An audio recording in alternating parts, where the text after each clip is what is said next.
Assalamualaikum warahmatullahi wabarakatuh. Bismillahirrahmanirrahim. Alhamdulillahi rabbil alamin. Wassalatu wassalamu ala nabiyyina Muhammadin wa ala alihi wa ashabihi wa man tabi'ahum bi ihsanin ila yaumiddin. Thumma amma ba'd. Kaum muslimin yang dirahmati oleh Allah Azza wa Jalla, para pendengar radio Bas FM dimanapun berada, alhamdulillah malam ini kita kembali akan membaca dari risalah yang ditulis oleh Syekh Dr. Abdul Razak Ibn Abdul Muhsin Al-Abbad hafizahumullahu ta'ala, yaitu risalah yang berjudul Thamaratul Ilmi Al-Amal, buah daripada ilmu adalah amalan. Dan ini merupakan pertemuan yang ketiga dan kita masuk pada Al-Amrul Rabi', yaitu poin yang keempat dari risalah ini. Berkata Syekh Abdul Razak hafizahullahu ta'ala, Al-amru rabi' al-amalu sababu lidukhulil jannah.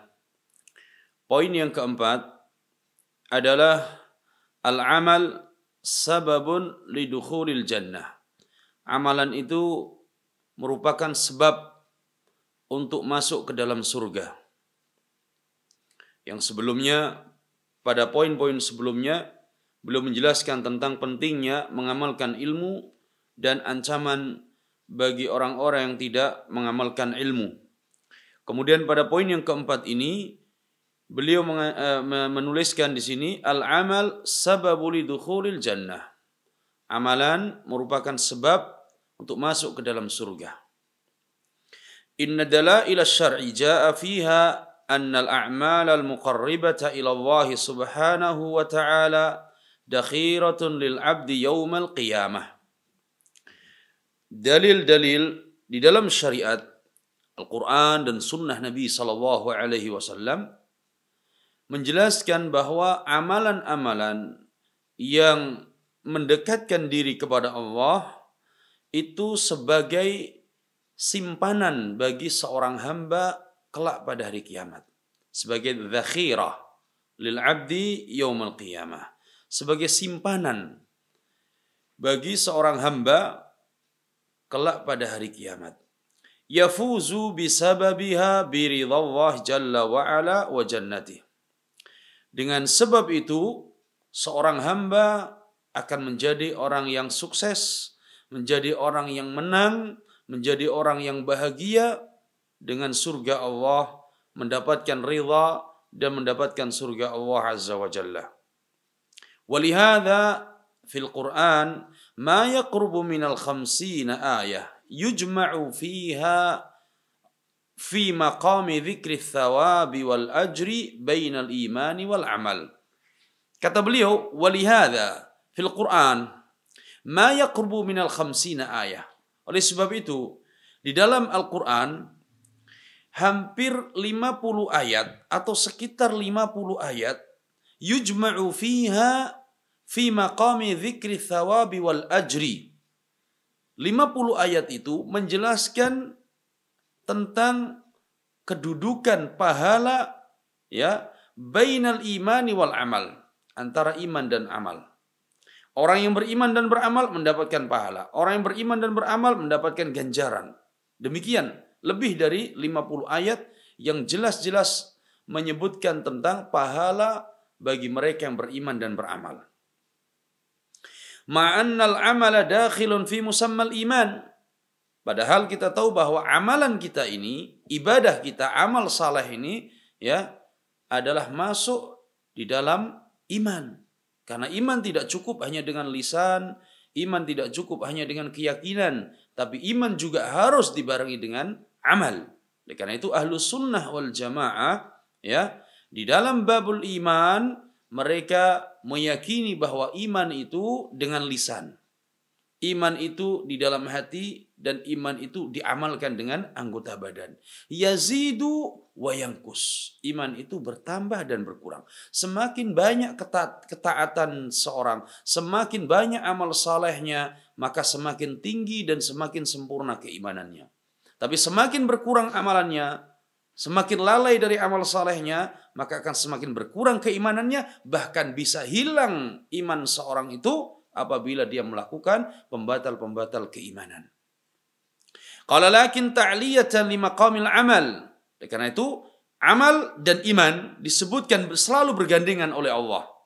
Ini menunjukkan betapa pentingnya amalan. Sehingga ya tidak cukup hanya seorang mengatakan cukuplah saya mengucapkan kalimat syahadatain la ilaha illallah Muhammadur Rasulullah. Ketika diajak salat, ayo salat, yang penting beriman. Ketika diajak beramal soleh, yang penting beriman. Tidak cukup. Keimanan harus dibuktikan dengan amalan. Ya, baik amalan lisan, amalan hati, amalan anggota badan.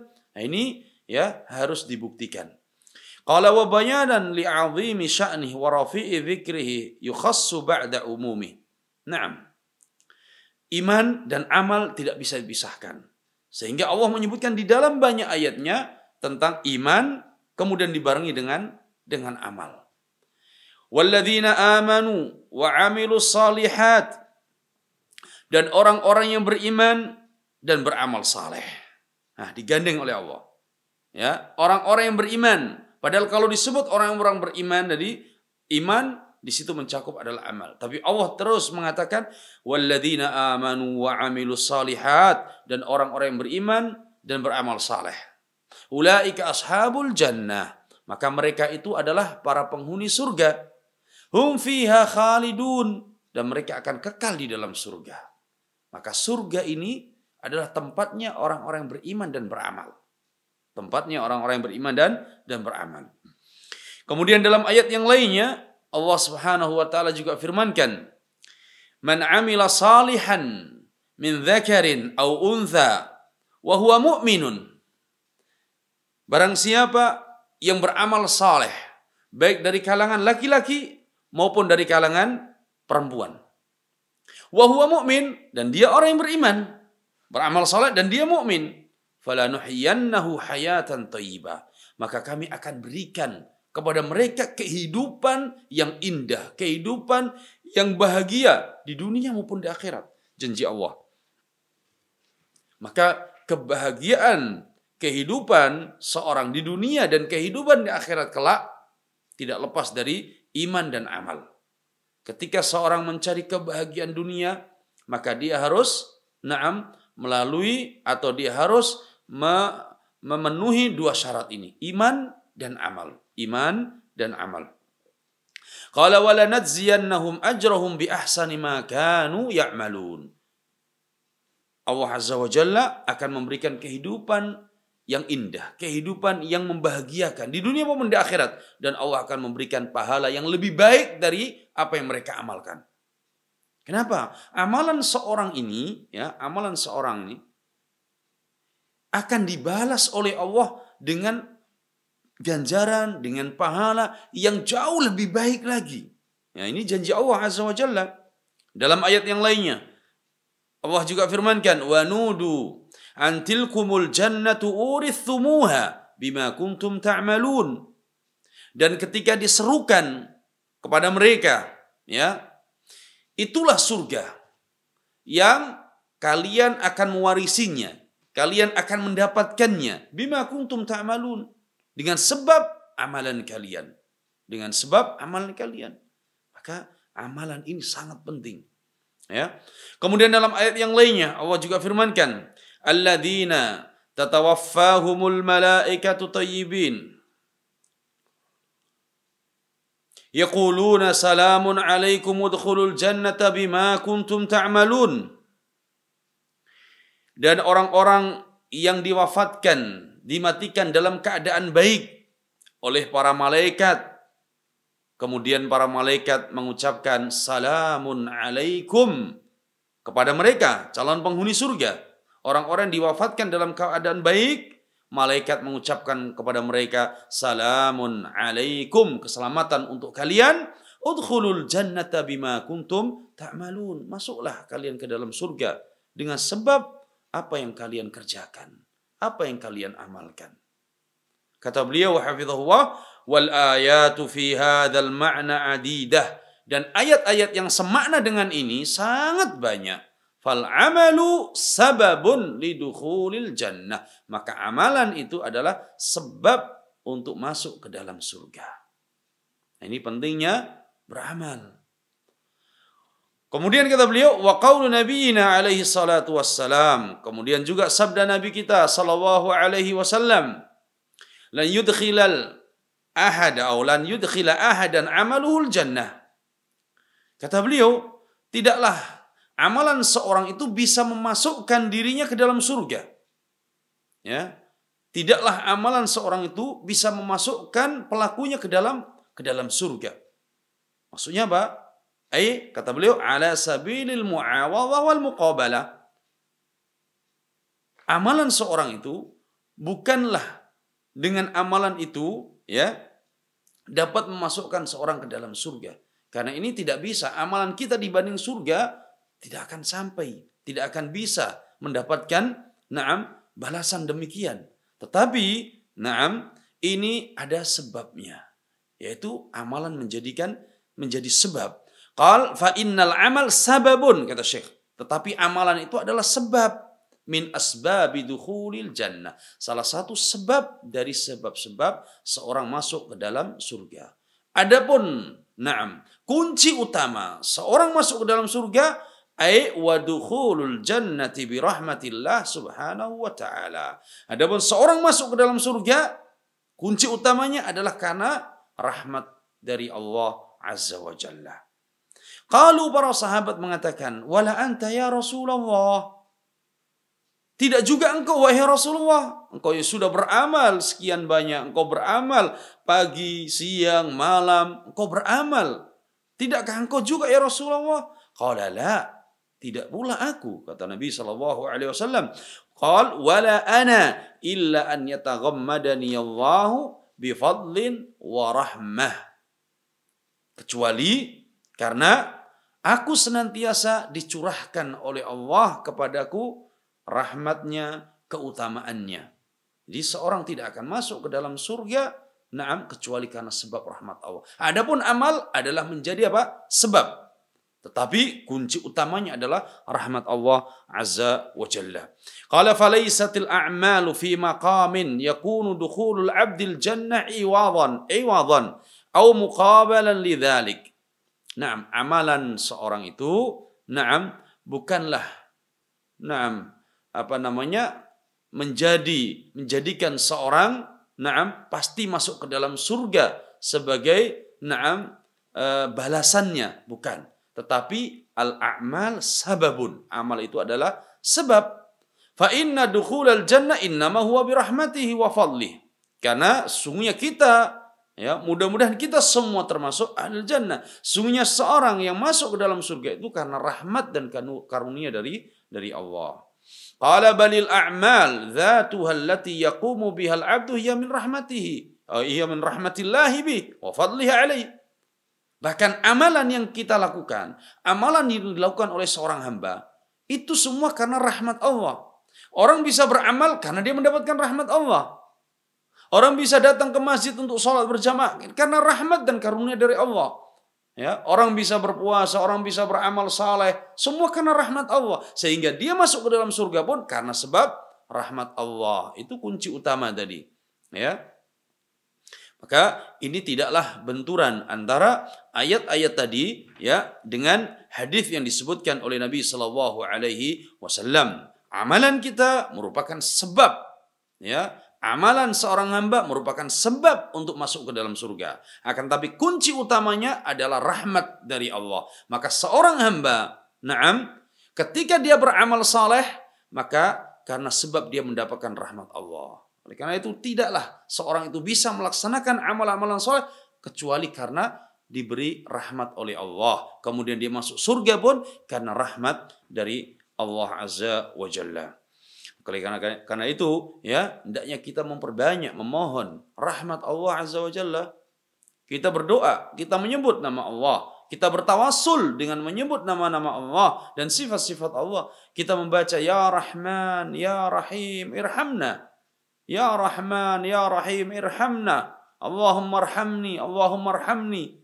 Kita butuh kepada rahmat Allah. Yang hidup butuh rahmat Allah, yang sudah meninggal butuh rahmat Allah. Ya, maka kita memperbanyak untuk membaca dan memohon rahmat Allah Azza wa Jalla. Kemudian Syekh mengatakan al-amrul khamis. Poin yang kelima. Poin yang kelima, kata beliau hafizahullah, musara'atus salafi radhiyallahu anhum lil amali bil ilmi.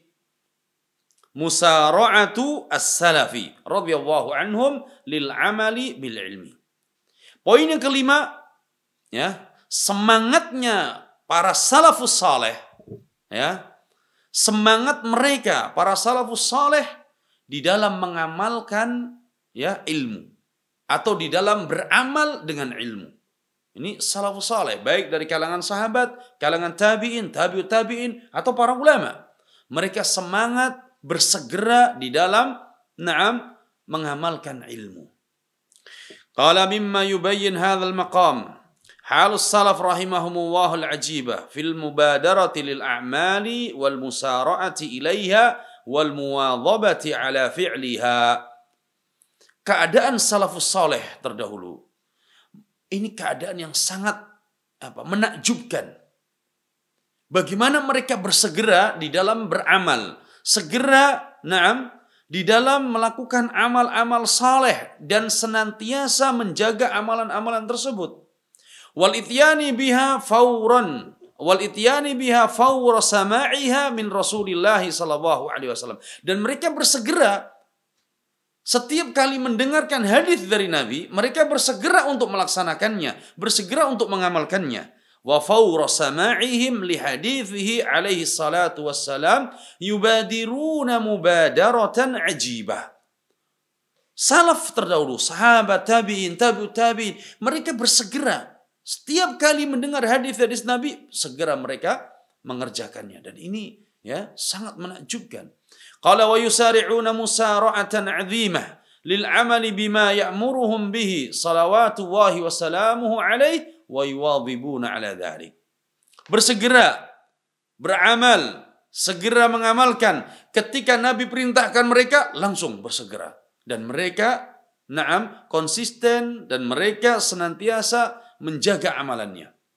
Wa fi hadzal ma'na yunqalu anhum nuqulan katsira jiddan tadullu ala shiddati inayatihim wa 'azimi ri'ayatihim li hadzal amr. Di dalam bab ini, semangat dan bersegeranya kaum salaf as-saleh di dalam beramal ini sangat banyak bukti dalil-dalil dari Al-Qur'an, dari hadis Nabi, disebutkan oleh Syekh di sini dari hadis-hadis Nabi maupun dari asar para salaf. Wa min dzalikum ma jaa fi sahihain.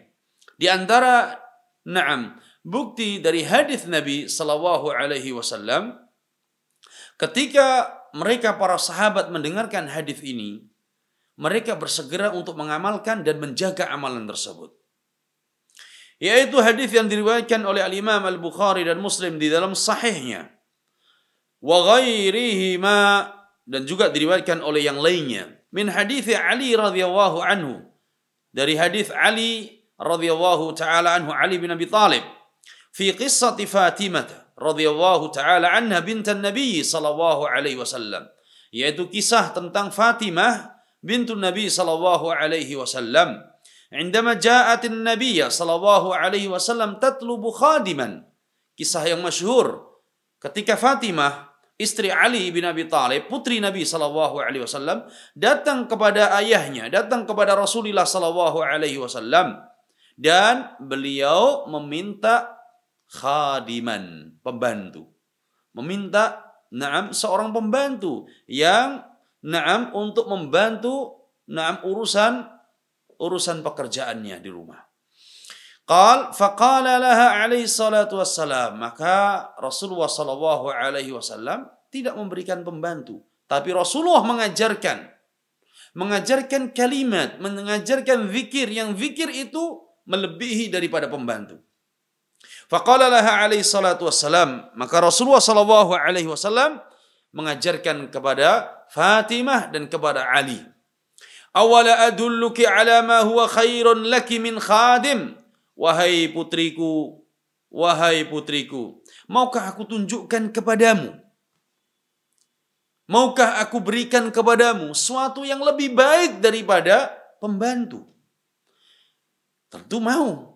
Kalau pembantu saja bisa menolong, membantu pekerjaannya, apalagi ini yang lebih baik daripada pembantu. Maka Nabi mengatakan, "Idza awaiti ilal firash," wahai putriku, apabila engkau hendak tidur, ya, beranjak ke tempat tidur, tusabbihina Allah thalathan wa thalathin. Yang pertama, wahai putriku, ketika engkau beranjak ke tempat tidur, maka bertasbihlah sebanyak 33 kali. Ucapkan subhanallah, subhanallah, subhanallah 33 kali. Wa tahmadinahu thalathan wa thalathin. Yang kedua, ucapkan alhamdulillah, pujilah Allah, ucapkan alhamdulillah sebanyak 33 kali. Alhamdulillah, alhamdulillah, alhamdulillah. Yang ketiga, wa tukabbirina thalathan wa thalathin. Yang ketiga, bertakbirlah. Ucapkan takbir sebanyak 33 kali. Allahu Akbar, Allahu Akbar, Allahu Akbar. 33 kali. Jumlah semuanya 99. Ini rahasia yang diajarkan Nabi SAW kepada putrinya, kepada menantunya, dan kepada umat ini. Ya, dan ini lebih baik daripada seorang pembantu. Qala Ali radhiyallahu ta'ala anhu. Ali radhiyallahu ta'ala anhu ketika mendengar ajaran Nabi tersebut, mendengar hadis Nabi sallallahu alaihi wasallam, apa kata Ali? Fama taraktuha mundu sami'tuha min Rasulillah sallallahu alaihi wasallam. Kata Ali bin Abi Thalib, aku tidak pernah meninggalkan zikir tersebut sejak aku mendengarnya dari Rasulullah sallallahu alaihi wasallam. Ali, ya, beliau katakan, aku tidak pernah meninggalkan zikir tersebut. Setiap kali hendak beranjak tidur, aku baca zikir tersebut. Aku tidak pernah meninggalkannya sejak aku mendengarnya langsung dari Rasulullah SAW. Nah, ini sebagai contoh betapa semangatnya kaum salaf, para sahabat, para tabi'in dalam beramal dan bersegera mengamalkan apa yang didengar dari hadis-hadis Nabi SAW. Dan bukan hanya itu, tapi juga muwadhabah, senantiasa menjaga, senantiasa terus dikerjakan. Qala fakhtara. Kemudian dalam kisah yang lainnya juga. Wa an Dawud ibn Abi Hind. Riwayat dari Dawud ibn Abi Hind. Ini hadis dalam Sahih Muslim. Hadis dalam Sahih Muslim dari Dawud ibn Abi Hind. Anin Nu'man ibn Salim. Dari Nu'man ibn Salim. An Amr ibn Aus. Dari Amr ibn Aus. Dawud mendengarnya dari Nu'man. Nu'man mendengarkan dari Amr ibn Aus. Qal haddathani Ambasatu ibni Abi Sufyan. Kata Amr ibn Aus telah menceritakan kepadaku Ambasah ibn Abi Sufyan fi maradhihi alladhi mata fihi, ketika dia sakit yang setelah itu dia meninggal. Sebelum dia meninggal, Ambasah ini cerita kepadaku, kata Amr. Qal fihi hadith yutasaru ilaihi. Itu hadis yang diceritakan oleh Ambasah ini adalah hadis yang menggembirakan seorang hamba, menggembirakan bagi seorang muslim. Qala sami'tu Umma Habibah. Kata Ambasah ibn Abi Sufyan dalam keadaan sakit sebelum meninggal, aku pernah mendengar, ini menceritakan ya, aku pernah mendengar Umma Habibah. Qalat sami'tu Rasulullah sallallahu alaihi wasallam yaqul. Ummu Habibah juga bercerita bahwa beliau pernah mendengar dari Rasulullah sallallahu alaihi wasallam. Ini namanya sanad, rentetan sanad, ya, rentetan para rawi. Pertama adalah Daud mendengar dari Nu'man, Nu'man mendengar dari Amr, Amr mendengar dari Ambasah, Ambasah mendengarkan dari Ummi Habibah, Ummi Habibah mendengarkan dari Rasulullah sallallahu alaihi wasallam. Qal, maka Rasulullah sallallahu alaihi wasallam beliau sabda, qal man sallat 12 raka'ah fi yawmin wa lailah bunya lahu bihinna baitun fil jannah. Kata Rasulullah SAW, barang siapa yang sholat 12 rakaat sehari semalam, maknanya, dalam sehari semalam itu dia 12 rakaat dikerjakan. Sholat 12 rakaat. Bunyalahu bihinna baitun fil jannah. Maka akan dibangunkan bagi orang tersebut, karena sebab sholat 12 rakaat yang dia lakukan tadi, akan dibangunkan rumah di surga. Ini sholat sunnah qabliyah dan ba'diyah 12 rakaat yang dilakukan oleh seorang hamba sebelum zuhur, ba'da zuhur, sebelum ba'dal maghrib, ba'dal isya, dan sebelum al-fajr, salat subuh. Nah, siapa yang menjaga amalan tersebut, siapa yang mengerjakannya, maka dijanjikan oleh Nabi SAW akan mendapatkan atau akan dibangunkan rumah di dalam surga. Qalat Ummu Habibah, maka Ummu Habibah menceritakan, "Fama taraktuhunna mundu sami'tuhunna min Rasulillah sallallahu alaihi wasallam." Kata Ummu Habibah, istri Nabi sallallahu alaihi wasallam, "Aku tidak pernah meninggalkan 12 rakaat tersebut sejak aku mendengarnya dari Rasulullah sallallahu alaihi wasallam." Wa qala Ambasah yang tadi mendengar dari siapa? Dari Ummu Habibah. Kata Ambasah, "Fama taraktuhunna mundu sami'tuhunna min Ummi Habibah." Kata Ambasah, aku tidak pernah meninggalkan 12 rakaat sejak aku mendengarkannya dari Ummi Habibah. Wa qala Amr bin Aus. Kata Amr bin Aus, "Ma taraktuhunna mundu sami'tuhunna min Ambasah." Aku tidak pernah meninggalkan 12 rakaat tersebut sejak aku mendengarnya hadis itu dari Ambasah. Wa qala Nu'man bin Salim. Kata Nu'man bin Salim, "Ma taraktuhunna mundu sami'tuhunna min Amr bin Aus." Aku tidak pernah meninggalkan 12 rakaat tersebut sejak aku mendengarnya dari Amr bin Aus. Rawahu Muslim. Hadis ini diriwayatkan oleh Al-Imam Muslim rahimahullahu taala. Kaum muslimin yang dirahmati oleh Allah Azza wa Jalla. Begitulah kaum salaf. Begitulah mereka para sahabat Nabi sallallahu alaihi wasallam. Ketika mendengarkan hadis Nabi sallallahu alaihi wasallam, maka mereka mengerjakannya, bersegera untuk mengerjakan dan menjaganya. Nah, qala fa hadhihi himmatun 'aliyah jiddan fil musara'ati wal muwadhabati ma'an. Ini bukti semangat yang luar biasa. Semangat yang begitu tinggi. Di dalam bersegera untuk mengerjakan dan mengamalkan apa yang mereka dapatkan. Dan mereka menjaga senantiasa diamalkan.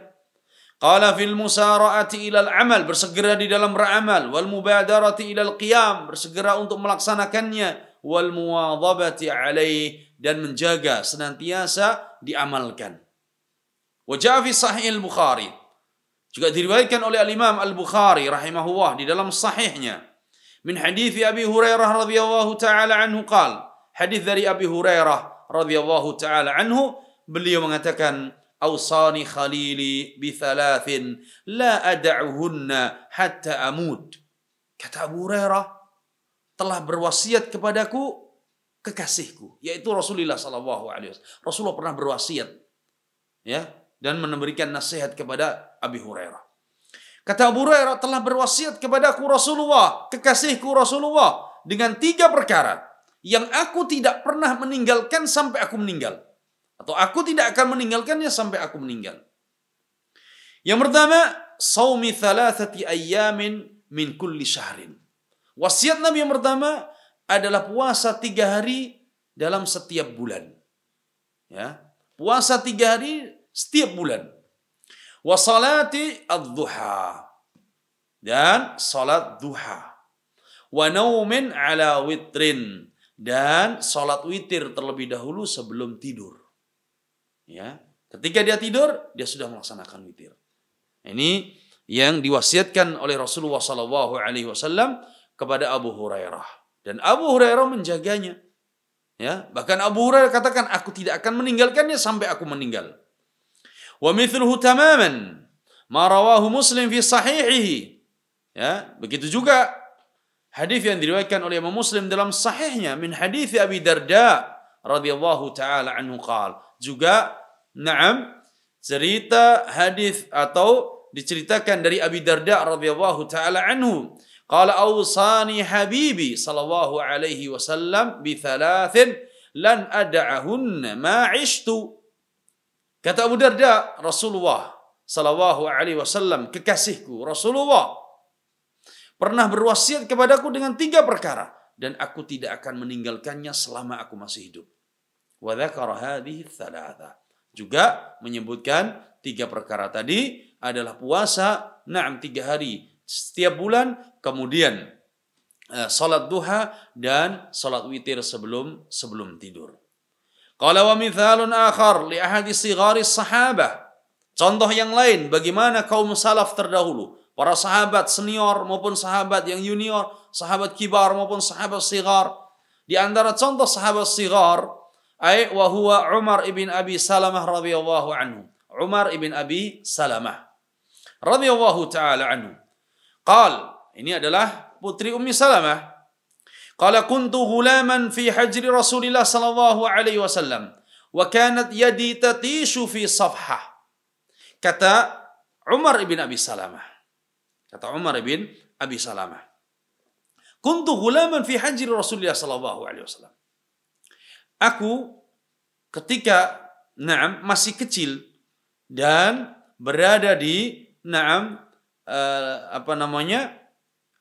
berada di sekitar Nabi sallallahu alaihi wasallam, artinya diasuh oleh Nabi sallallahu alaihi wasallam. Ketika aku masih kecil dan diasuh oleh Rasulullah sallallahu alaihi wasallam, wa kanat yadi tatish fi sahfah.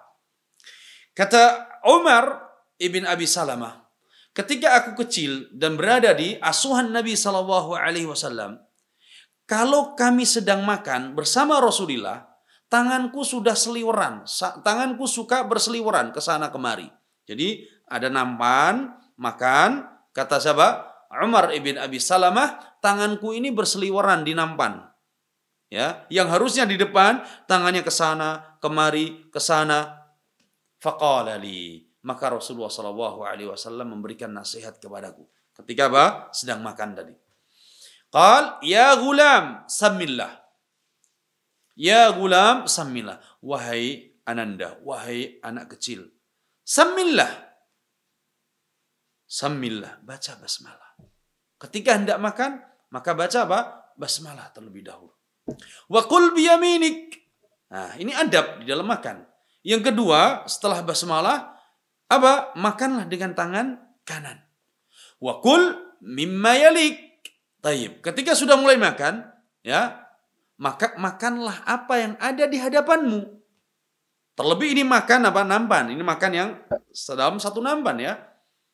Sehingga karena satu nampan ini banyak orang.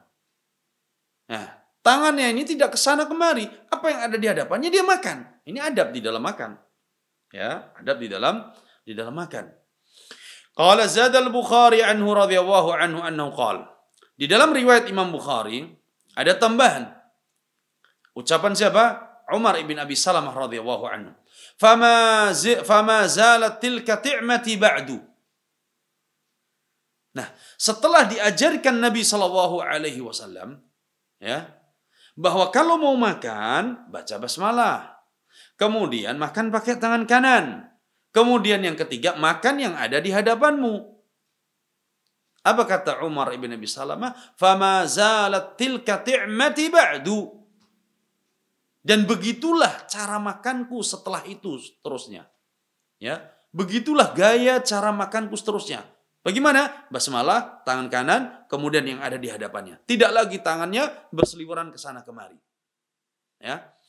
Qal mundu an kana ghulaman saghiran fi hajri Rasulillah sallallahu alaihi wasallam. Sejak kecil setelah diajari Nabi sallallahu alaihi wasallam, ya, ketika dia berada di asuhan Nabi sallallahu alaihi wasallam, kemudian diajari Nabi tata cara makan tadi, maka dia terus makan dengan cara adab yang diajarkan Nabi sallallahu alaihi wasallam. Qala fa sami'ahu yaqul hadhil kalimat qala fama zalat tilka ti'mati ba'du. Begitulah tata cara makanku setelah itu. Bersegera, ya. Bukan hari ini diajari, kemudian besok berubah lagi, tidak. Ya, ini yang dilakukan oleh sahabat radhiyallahu taala anhum. Qala wa nulahidhu kathiran ma yujjar as-sighar wa yunhauna wa yunabbahun marratan wa thaniyatan wa thalithatan wa la yubadiruna lil ijabah. Nah, sering kita dapati ya, banyak dari anak-anak kecil ketika kita larang, ketika kita ingatkan, ketika kita sampaikan sekali, dua kali, tiga kali, tapi mereka apa? Tidak banyak yang memperhatikan, tidak pula banyak yang mengambil nasihat tersebut kemudian mengikuti ajaran tersebut. Wa hadza gulamun min sighari sahabah min marratin wahidah. Perhatikan, ini anak kecil dari kalangan sahabat. Sekali saja diajari Nabi, apa? Langsung mereka kerjakan dan kemudian merubah tata cara makannya. Fama zalat tilka ti'mati ba'du. Maka setelah itu aku terus mengerjakan tata cara dan adab makan sebagaimana diajarkan oleh Nabi sallallahu alaihi wasallam.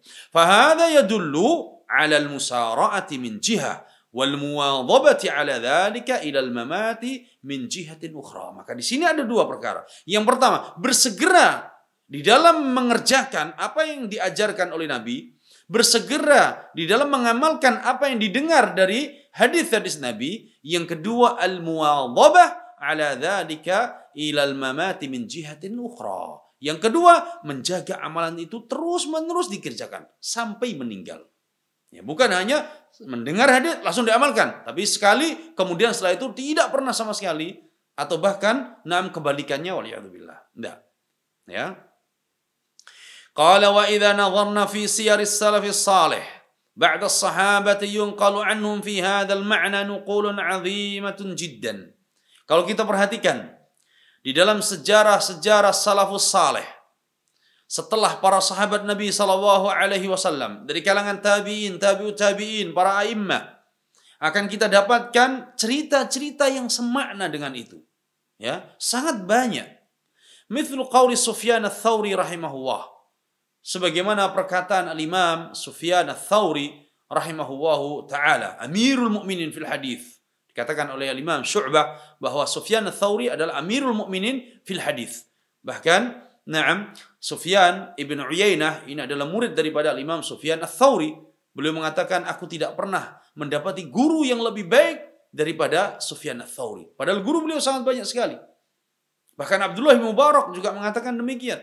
Abdullah bin Mubarak gurunya ratusan, bahkan hampir mendekati 1000.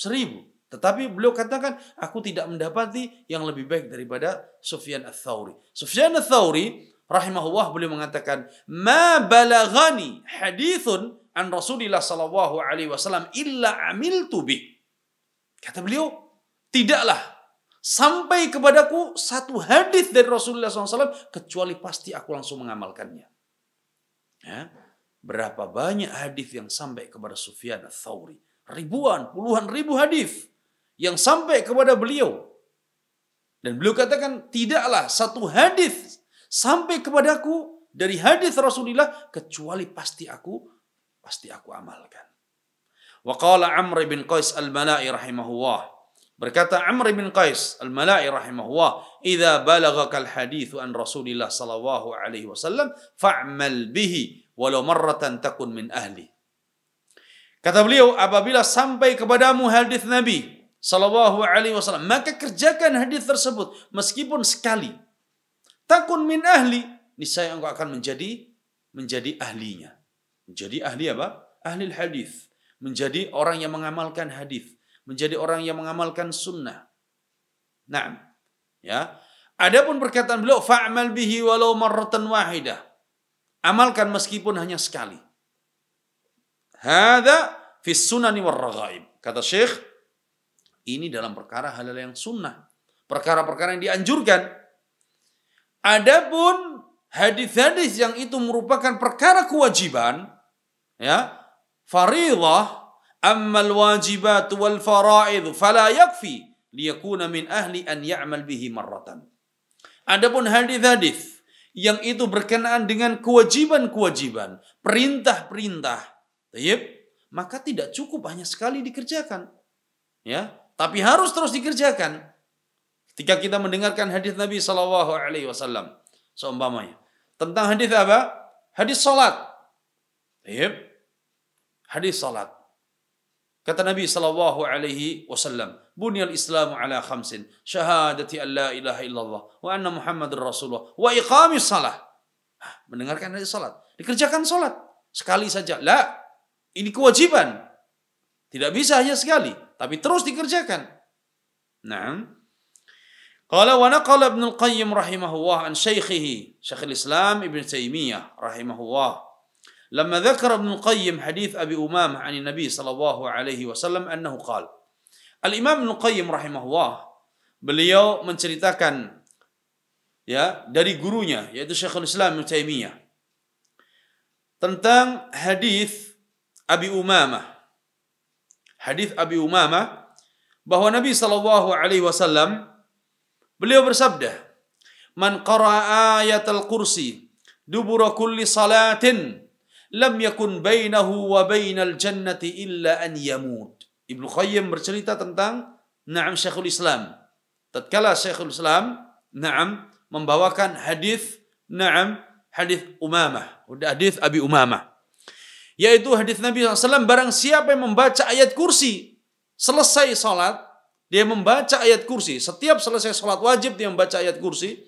Lam yakun bainahu wa bainal jannah illa yamut. Maka tidak ada penghalang antara dia dengan surga kecuali kematian. Qala Ibnu Qayyim, balaghani an Syekhul Islam Ibnu Taimiyah annahu qala. Telah sampai kepadaku bahwa Syekhul Islam Ibnu Taimiyah rahimahullah beliau berkata, "Ma taraktuha uqaiba kulli salatin." Ibnu Qayyim bercerita tentang gurunya. Syekhul Islam mengatakan bahwa aku tidak pernah meninggalkan yaitu bacaan ayat kursi setiap selesai sholat. Kenapa? Karena telah mendengar hadis Nabi SAW tadi, siapa yang membaca ayat kursi selesai sholat wajib, maka tidak ada penghalang antara dia dengan surga kecuali apa? Kecuali kematian. Ibnu Taimiyah katakan, aku tidak pernah meninggalkan membaca ayat kursi setiap kali selesai sholat. Wa ja'ani Imam Ahmad rahimahullah annahu qala. Juga diceritakan dari Imam Ahmad ibn Hanbal rahimahullah. Beliau berkata, "Ma katabtu hadithan wa qad kataba al-musnad wa ma'ruf hajmu kathrat al-ahadith allati fihi." Kata Imam Ahmad, tidaklah aku menulis satu hadis. Padahal Imam Ahmad menulis berapa hadis? Puluhan ribu hadis.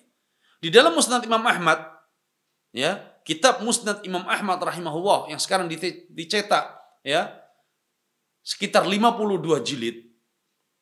Musnad Imam Ahmad, ya, terkumpul di dalamnya lebih dari 30.000 hadis. Sebagian ulama katakan hampir 40.000 hadis.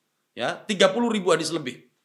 Imam Ahmad rahimahullah katakan, tidaklah aku menulis satu hadis illa amiltu bih, kecuali pasti aku amalkan setelahnya. Setiap kali nulis satu hadis, maka beliau amalkan. Setiap kali nulis satu hadis, beliau amalkan. Hatta innani sami'tu anna Nabiya sallallahu alaihi wasallam ihtajama wa a'tal hajima dinaran fahtajamtu wa a'taitul hajima dinaran. Kata Imam Ahmad rahimahullah, tidaklah aku menulis satu hadis kecuali pasti aku mengamalkan hadis tersebut. Bahkan ketika aku mendengar Nabi Shallallahu Alaihi Wasallam pernah berhijamah, berbekam. Kemudian selesai bekam, Nabi memberikan hadiah, upah kepada tukang bekamnya dengan 1 dinar. Fahtajamtu wa a'taitul hajima dinaran. Kata Imam Ahmad, maka aku bersegera untuk hijamah. Aku bersegera untuk berbekam. Kemudian selesai berbekam, maka aku berikan upah hadiah kepada tukang bekam tersebut dengan 1 dinar. Mengikuti Rasulullah sallallahu alaihi wasallam, mencontoh Rasulullah sallallahu alaihi wasallam. Subhanallah, Imam Ahmad rahimahullah. Dan beliau rahimahullah dikatakan oleh para ulama seperti Abu Zur'ah dan yang lainnya.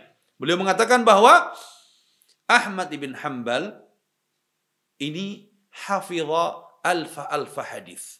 Ahmad bin Hanbal hafal 1 juta hadis. 1 juta hadis. Dan yang beliau tulis di dalam kitab musnadnya Ya, 30.000 hadis. Belum sampai 10%-nya. Yang lain di mana? Yang lain di hafalan beliau. Baik itu hadis marfu, baik itu hadis mauquf, hadis maqtu, atau hadis mauquf. Semuanya dikatakan oleh Abu Zur'ah adalah hafidhu Ahmad alfa hadis. Ahmad bin Hanbal hafal 1 juta hadis. Dan beliau katakan tadi, tidaklah aku menulis 1 hadis kecuali pasti aku mengamalkannya. Fahadhi tariqatus salaf fi hirsihim wa muwadhabatihim wa da'bihim wa 'azimi inayatihim bil ilmi musara'atan ila fi'lihi wa muwadhabatan alaih. Beginilah ya jalannya salafus saleh. Semangat mereka di dalam mengamalkan ilmu, senantiasa menjaga amalannya. Mereka memiliki perhatian besar kepada ilmu, belajar, ya, mencari ilmu, menghafal, mencatat, bepergian, ya, rehla, safar untuk mencari ilmu. Kemudian bukan hanya itu, mereka mengamalkan dan bersegera di dalam beramal. Setelah itu mereka menjaga dan continue di dalam beramal. Ini ya jalannya salafus saleh, dan inilah yang mereka kerjakan di dalam kehidupan mereka, ilmu amal, ya, ilmu dan amal. Mudah-mudahan apa yang singkat ini bermanfaat bagi kita, dan mudah-mudahan kita semua diberikan taufik oleh Allah untuk senantiasa mencari ilmu, diberikan taufik oleh Allah untuk bisa mengamalkan ilmu, diberikan taufik oleh Allah untuk istiqamah di atas ilmu. Wallahu a'lam wa sallallahu ala nabiyyina Muhammad wa ala alihi wa sahbihi wa sallam. Walhamdulillahi rabbil alamin. Ini ada beberapa pertanyaan.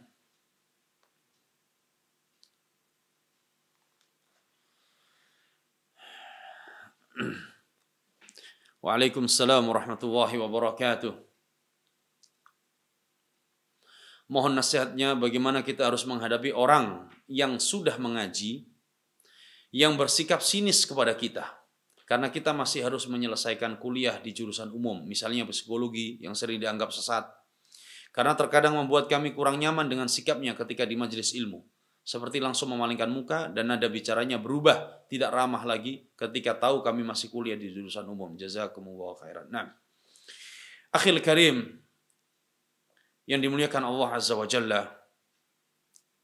Yang pertama, ketika kita menuntut ilmu, ketika kita belajar ilmu syar'i, kita bicara dulu tentang ilmu syar'i. Ketika kita menuntut ilmu syar'i, belajar ilmu syar'i, tujuan kita adalah menghilangkan kebodohan dari diri kita dan menghilangkan kebodohan pada orang lain. Ini yang pertama. Yang kedua, tujuan kita mencari ilmu syar'i agar kita bisa mendekatkan diri kepada Allah. Mendekatkan diri kepada Allah dengan amalan-amalan, baik itu amalan wajib maupun amalan sunnah. Kita menuntut ilmu syar'i agar kita bisa bermuamalah dengan orang lain sesuai dengan tuntunan syariat. Ini tujuan kita belajar. Sehingga kita belajar menuntut ilmu syar'i, ini diantaranya agar hati kita lunak. Menghilangkan kesombongan, menghilangkan hasad, menghilangkan penyakit-penyakit hati tersebut. Karena yang dibaca, yang dihafal, yang senantiasa didengar adalah kalamullah. Ayat-ayat firman Allah, yang didengar adalah hadis-hadis Nabi, yang didengar adalah ucapan dan nasihat para ulama. Seharusnya ketika kita semakin belajar ilmu syar'i, hati kita menjadi lunak, sikap kita menjadi lebih baik, muamalah kita menjadi lebih baik. Nah, ini yang perlu diperhatikan, ya. Berarti ada yang perlu dibenahi di sini. Sudah bagus dia belajar ilmu syar'i, sudah bagus dia mengaji, tapi ada yang perlu dibenahi di sini. Tujuannya apa dia mengaji? Untuk apa dia mengaji? Sudahkah dia amalkan apa yang dia dapatkan dari nasihat para ulama, nasihat Nabi SAW?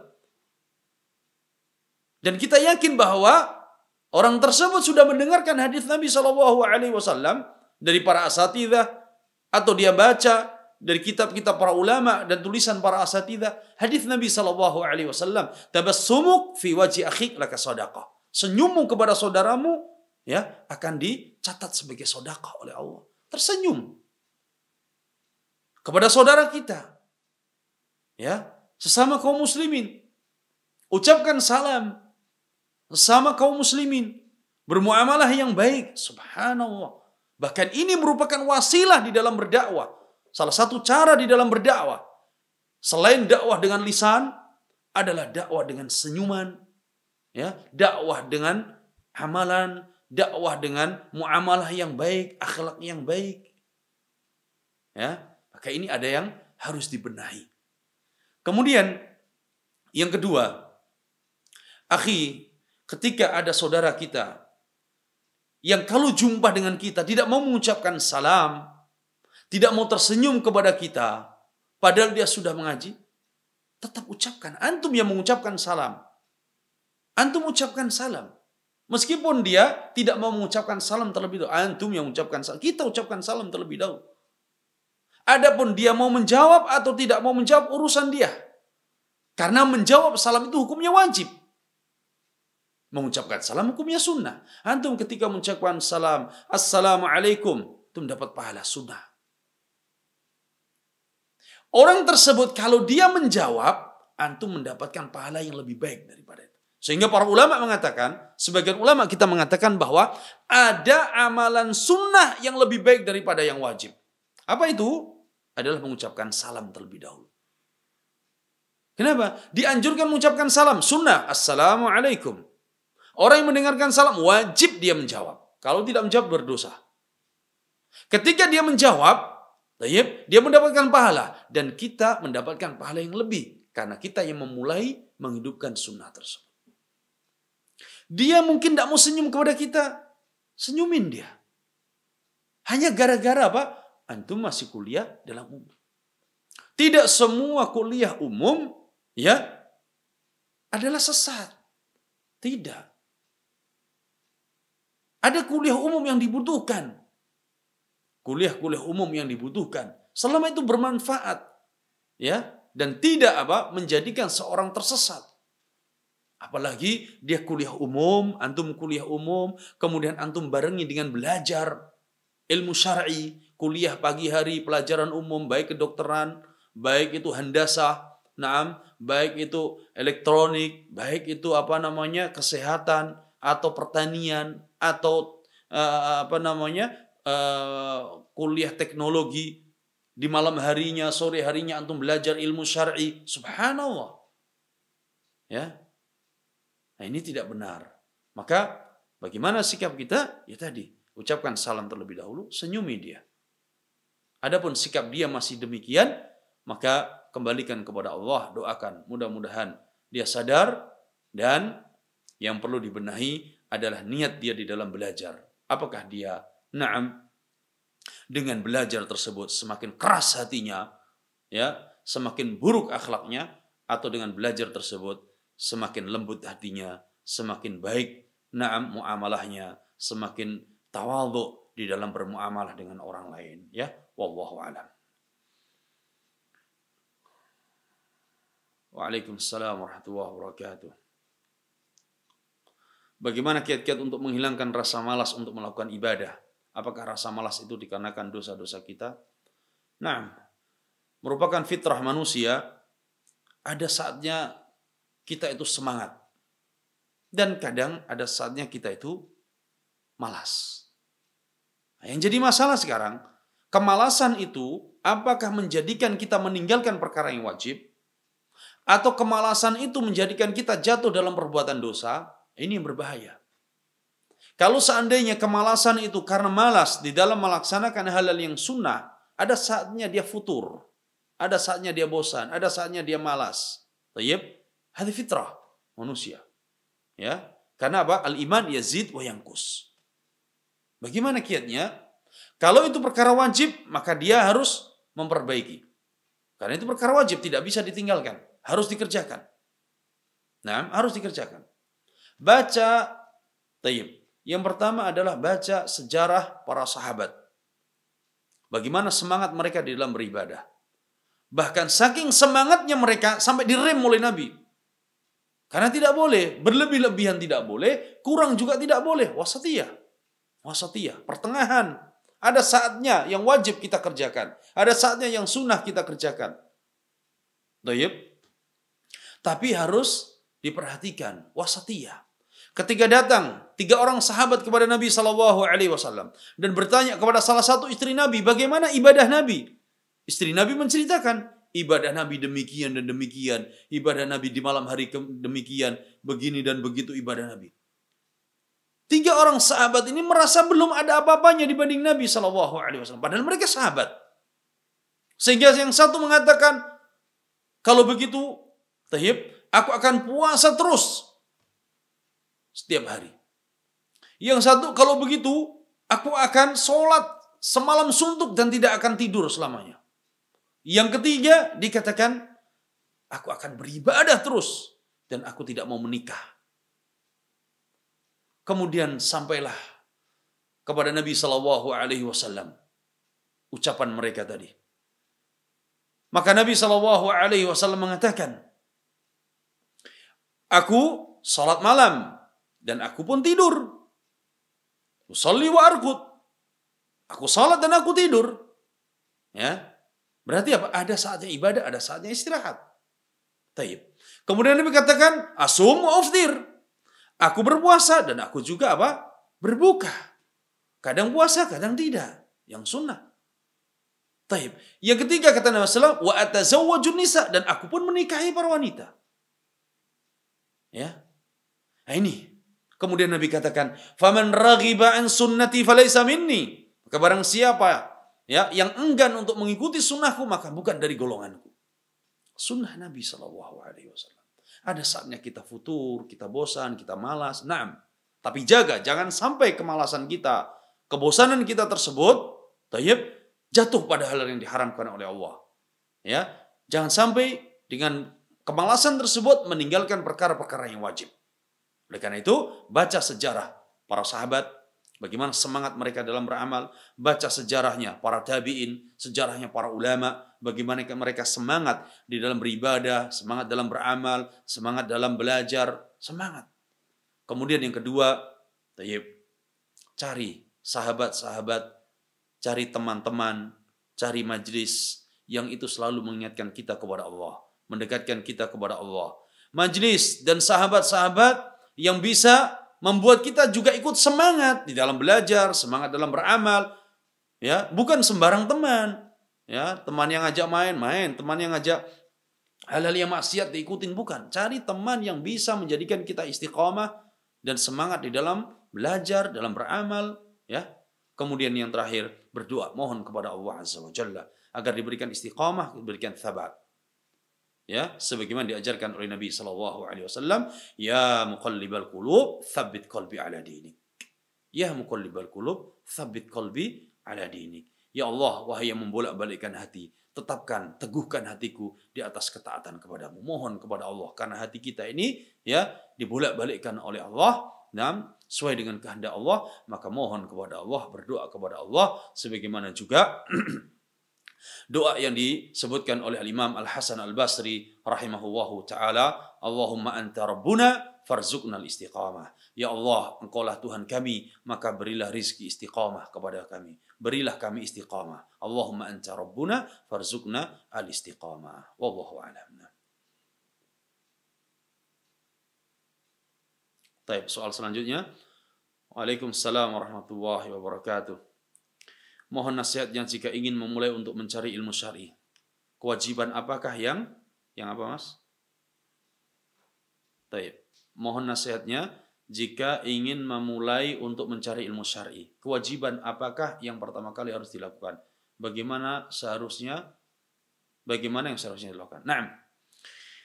Ketika kita ingin belajar ilmu syar'i, kewajiban yang pertama adalah menata niat.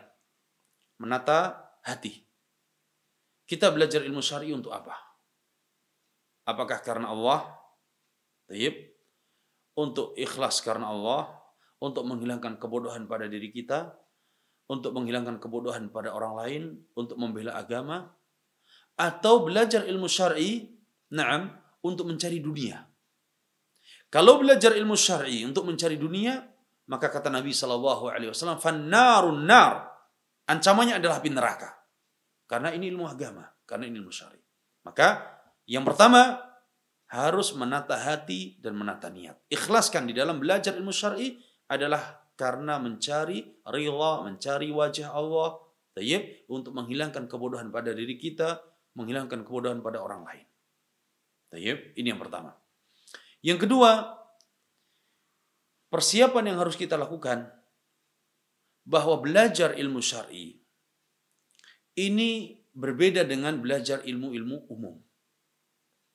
Kenapa? Karena ilmu syar'i ini sumbernya adalah Al-Quran dan Sunnah. Maka kalau kita belajar ilmu syar'i, maka kita harus siap. Siap untuk menghafal dalil-dalil dari Al-Quran dan Sunnah. Dan menghafal dan mendalami penafsiran, pemahaman para ulama tentang Al-Quran dan Sunnah tersebut. Ya, karena yang kita pelajari ini merupakan wahyu, Al-Quran dan Sunnah Nabi SAW. Maka kita harus siap untuk menghafal. Ini baru dikatakan talibul ilmi, baru dikatakan penuntut ilmu. Tidak hanya sekedar hadir di majlis, kemudian pulang. Ya, tidak. Datang ke majlis, membawa catatan, membawa buku tulis, membawa kitabnya, kemudian dicatat, kemudian dihafal. Ya, wah kata. Dan begitu seterusnya. Dan itu yang dilakukan oleh para ulama kita. Sehingga kita belajar, buktikan dan praktekkan coba. Orang yang datang ke majelis ilmu 4 tahun tidak membawa catatan, tidak pernah menghafal dan murojaah mengulang-ulang pelajaran, dengan mereka yang datang di majelis ilmu dalam 1 tahun atau setengah tahun, setiap datang dia bawa buku, dia catat. Kemudian ketika pulang dia baca ulang dan dia hafal dalil-dalilnya, maka bisa mengalahkan mereka yang sudah duduk di majelis tersebut 4 tahun. Kenapa? Karena ada usaha, ada rasa capek, susah payah di dalam menghafal, membaca, murojaah, mengulang-ulang. Dan itu yang harus kita harus kita lakukan sebagai penuntut ilmu. Kemudian yang ketiga bahwa yang harus kita lakukan di dalam menuntut ilmu syar'i ini, kita harus mengamalkan apa yang sudah kita dapatkan. Berbeda, orang belajar ilmu umum, ya, jurusan kimia, belum tentu dia jadi ahli kimia. Ya, belajar jurusan kuliah pertanian, belum tentu dia harus mengamalkan pertaniannya tersebut, tidak. Bisa saja setelah lulus dia banting setir. Ya, tidak sesuai dengan jurusannya. Tapi orang yang belajar ilmu syar'i, maka dia harus amalkan ilmunya. Dia harus dakwahkan ilmunya tersebut. Minimal dakwahkan kepada anak dan istri dan keluarganya. Wah, maka mohon kepada Allah Azza wa Jalla agar dimudahkan oleh Allah dan diberikan taufik untuk bisa belajar ilmu syar'i, dan diberikan taufik oleh Allah untuk bisa mengamalkan ilmu-ilmu serta diberikan istiqamah oleh Allah Azza wa Jalla.